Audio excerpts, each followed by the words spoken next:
What's going on, guys? Today I've got another special surprise for you. We are coming to you with the Profundity unboxing and review from Armada Wave 7. Big thanks to FFG for making this possible, sending it out to me to unbox and review for you guys. So let's dive right in and take a look at it.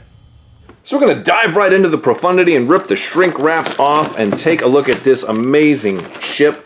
This thing, if you aren't familiar with the Profundity or curious where it's from, this was featured in Rogue One. And it's Admiral Radiss's ship that warps in to save the day right at the last minute.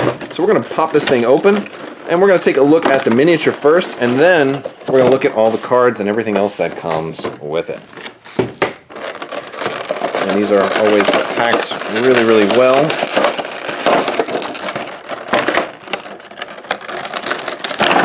There we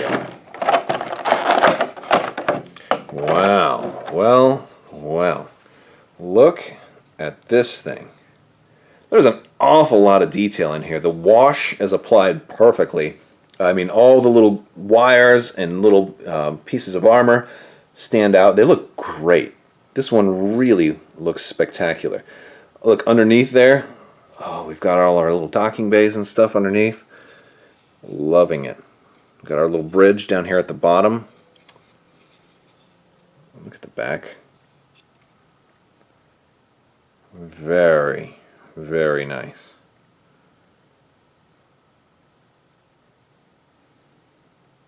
Amazing. All right, let's take a look at everything else that comes inside. And let's do it. All right, we've got all kinds of good stuff in here. Let's see what we've got. First off, we've got our Profundity components list and rules insert. We've got our components list on there. And we've got our rules insert, and it's talking about chaff tokens and raid tokens. Chaff tokens will basically a token that will mark a specific side of your ship or section. We've also got the raid tokens, which now we learn that from the raid tokens, while a ship has a raid token, it cannot resolve the command matching that raid token. While a ship with a raid token reveals a command dial, it may discard that dial to discard all of its raid tokens, or it may discard a command token to discard a matching raid token. A ship cannot have more than one raid token of each type. So the dial gets rid of all of them, and a token gets rid of the matching one, which is pretty nice. It's pretty nice. We've got our base, and we've got our piece here, and I'm going to go ahead and set this up on here for now. It's interesting how this piece is a little bit farther back and it sits a little bit further forward on the base. We'll set this off to the side right here as we begin to pull out some of our stuff. First thing we're going to do is we're going to look at the cardboard, then we're going to look at all the cards that are coming with this set.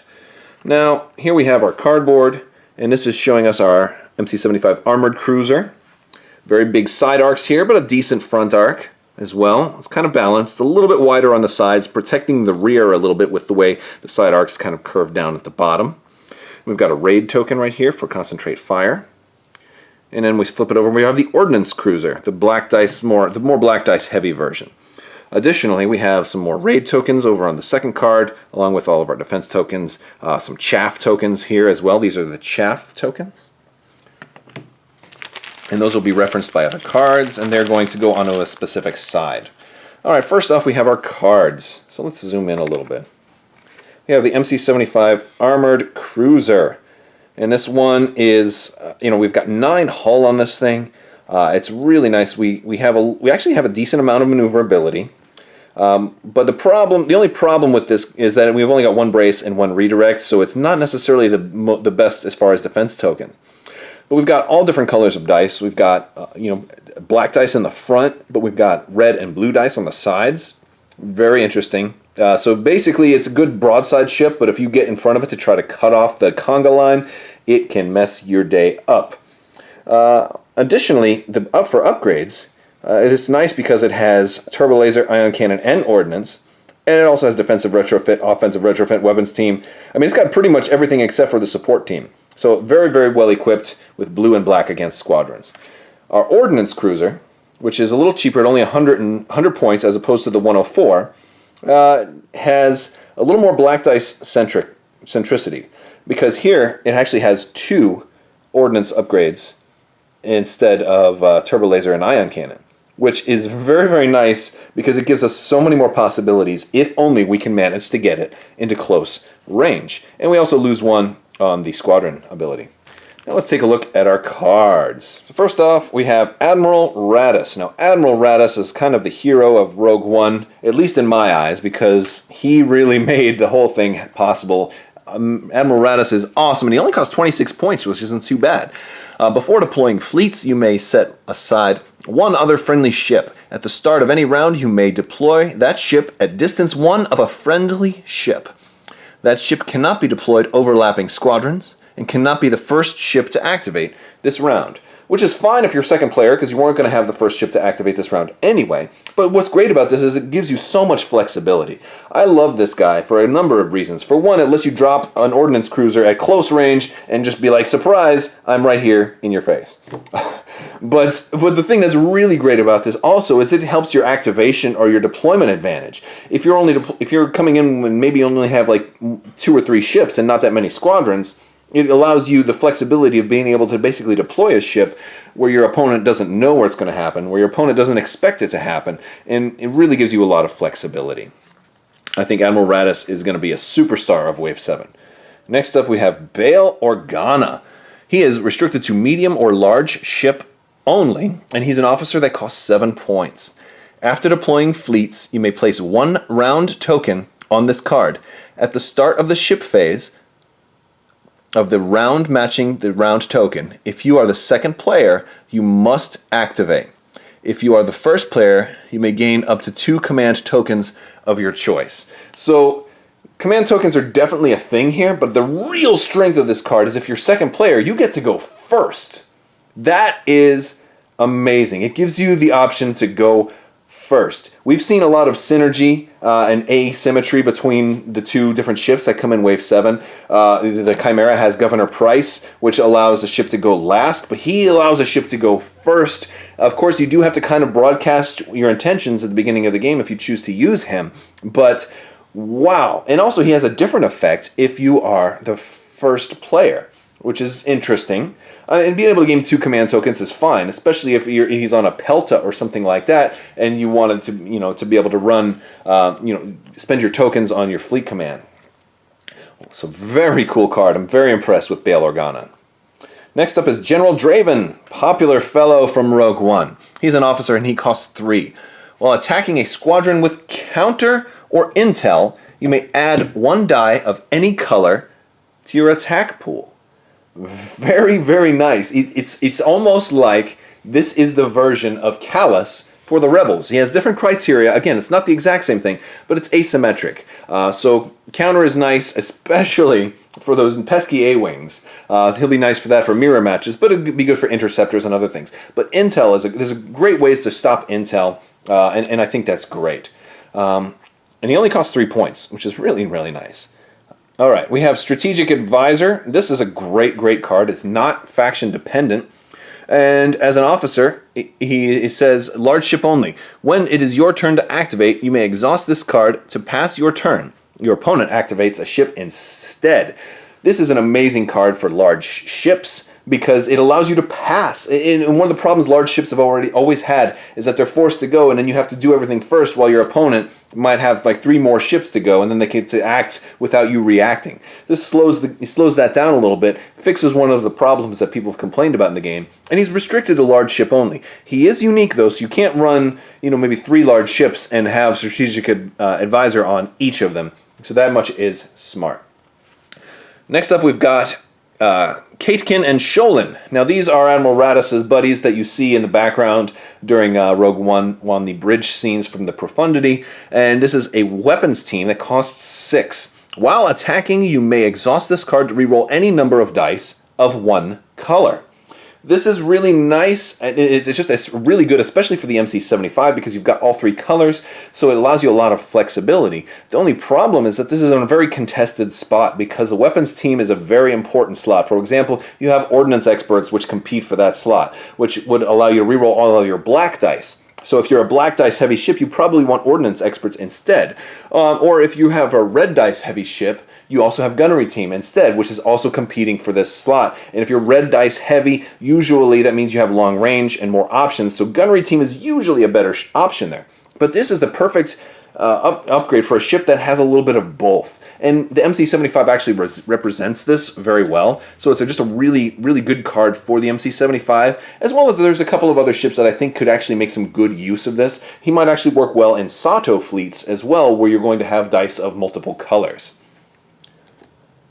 Jin Urso. Jin Urso is one of our boarding party cards that's using two different updates, or sorry, rather two different upgrades. We have weapons team and offensive retrofit, and she has the price of only 4 points.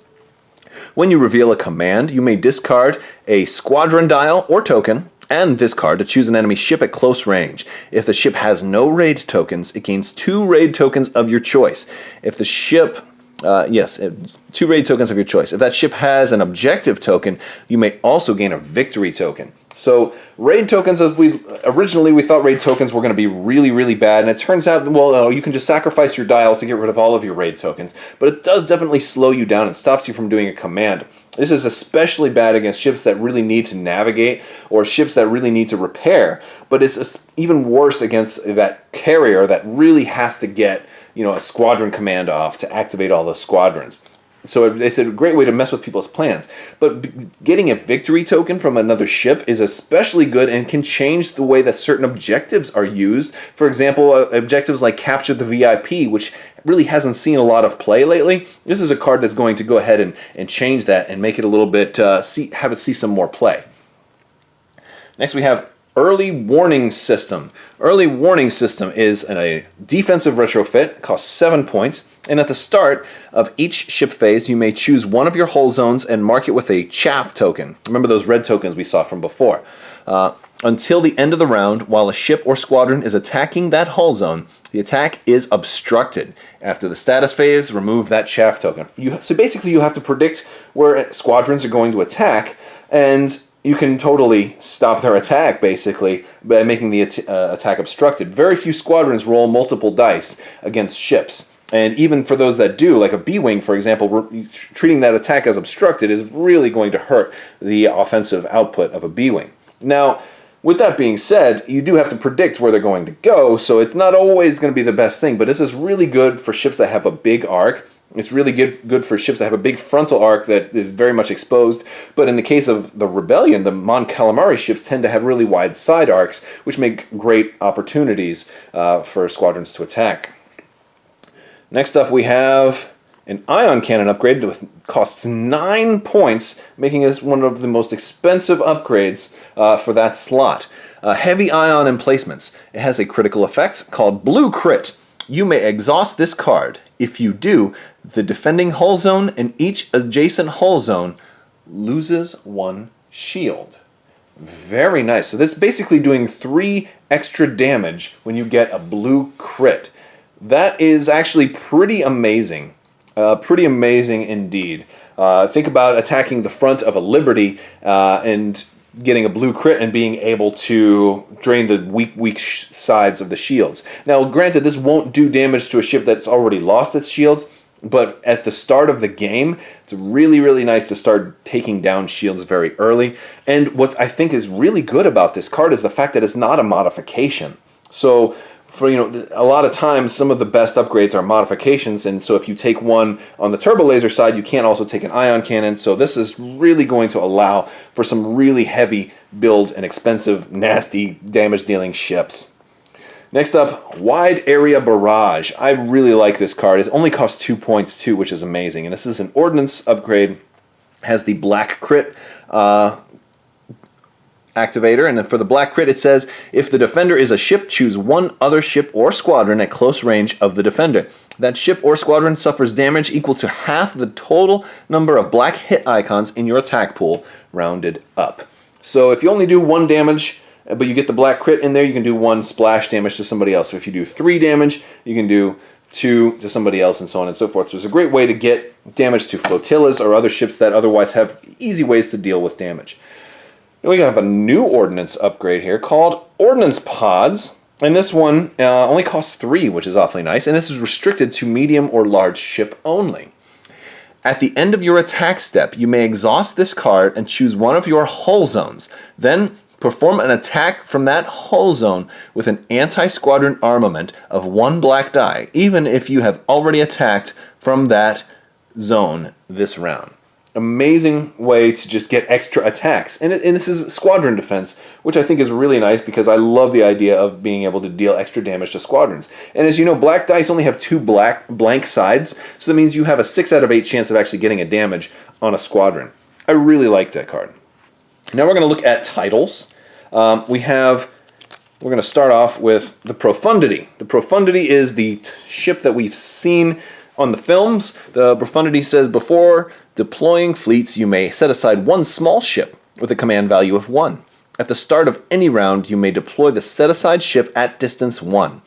You may unequip up to 1 officer and 1 commander upgrade cards and equip them if able. So you can transfer your officer and commander to the small ship and it can be treated as a lifeboat. Think of this as exactly like what happened in Rogue One when the CR-90 got out of the Profundity and took off. That's exactly what you can do here, but it's also nice because it allows you to have a deployment that your opponent can't predict, which makes this great if you have a CR-90 that needs to run away, but it's also nice if you have something like a hammerhead with black dice that you want to be able to drop in close range for your opponents, which is very interesting. And this also can be really nice if you are the first player as well, because this does not have the restriction that you can't attack with it. So if you wanted to drop a little hammerhead at close range that, and that was equipped with some extra black dice upgrades, you can totally do that and hit them with that first.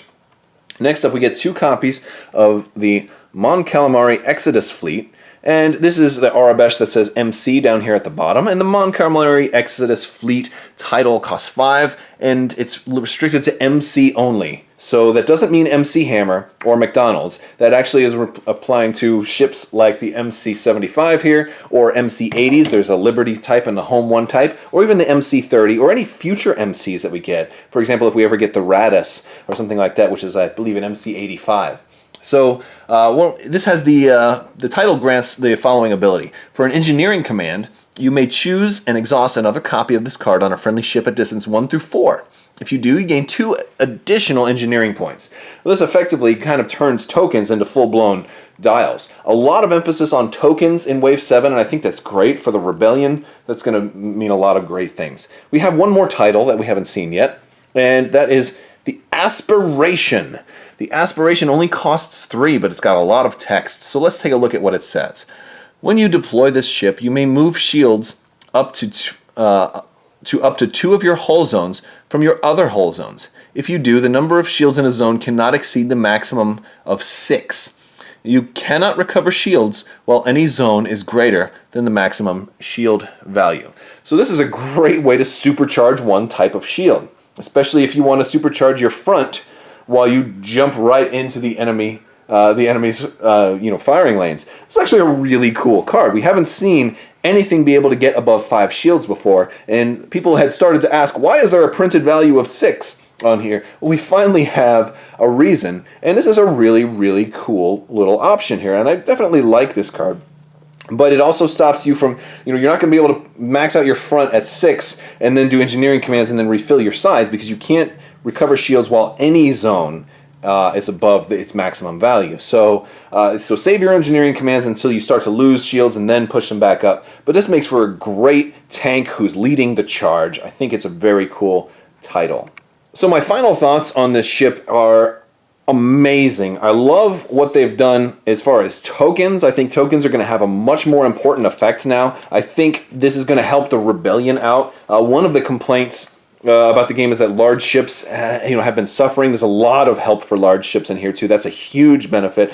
Another complaint of mine is that Garm Bel Iblis has always been kind of a weaker commander, and I think with the increased emphasis on tokens and rating, I think it's going to see Garm Bel Iblis come back and to be more useful again, so I'm really excited for that. I love all the deployment mechanics. I love the idea that you can use Radis and combine him with the Profundity and do kind of a Radis bomb by being able to potentially drop multiple ships in out of hyperspace. It makes for a very thematic battle, and I just think the whole thing, it all works together. I think this is a great expansion that has so much interesting stuff in this one set that's designed to work on this ship. It doesn't seem like it is super reliant on other expansions, which is very nice as well. Although it does have room, if for your growing collection, to be able to take some upgrades from other expansions and apply those as well. But I think there's enough stuff in here that's also going to really outfit your entire fleet.